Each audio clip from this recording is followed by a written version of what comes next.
대전 엑스포지구에 대한 엉터리 행정으로 예산 낭비를 초래하는 상황을 연속 보도하고 있습니다. 문제가 된 자전거 도로나 보행로 없는 도로는 대대적인 재공사를 해야 할 형편인데 왜 이런 일이 발생했을까요? 여기에는 전체 사업을 지휘하는 컨트롤 타워의 부재가 가장 큰 원인으로 지적됩니다. 최은호 기자가 보도합니다.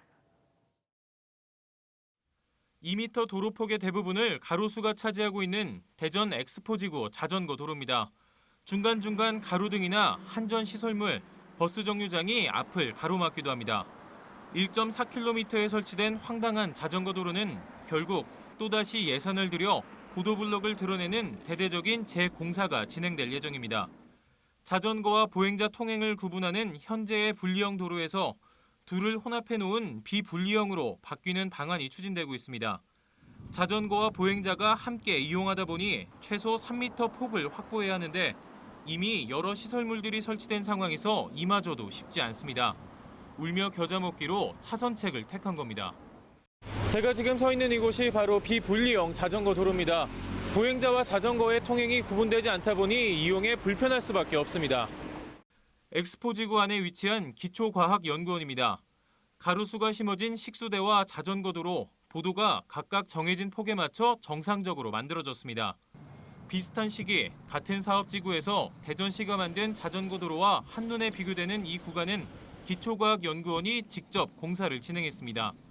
문제는 제대로 만든 이 자전거 도로조차 전체 사업 구간과 서로 연결되지 않는다는 점입니다. 대전시는 엑스포지구 외부 대로변에만 자전거 도로를 조성했을 뿐 내부 도로에는 만들지 않았기 때문입니다. 대전시와 기초과학연구원이 각각 공사를 진행하다 보니 서로 손발이 맞지 않은 겁니다. 과학산업국으로 다시 업무 변경이 됐습니다. 그랬을 경우에 그렇게 전체적으로 아울릴 수 있는 컨트롤 타워 할 수 있는 데가 분명히 있어야 되는데도 불구하고 그런 게 처음에 없었다는 거. 대전도시공사는 교통영향평가를 거쳐 추가로 보행자 통로를 만드는 등 개선안을 만들겠다는 입장입니다. 교통영향평가, 재심의 등 관련 기관과 협의를 통해서 시민 통행 불편이 최소화되는 방안으로 개선토록 추진하고 있습니다.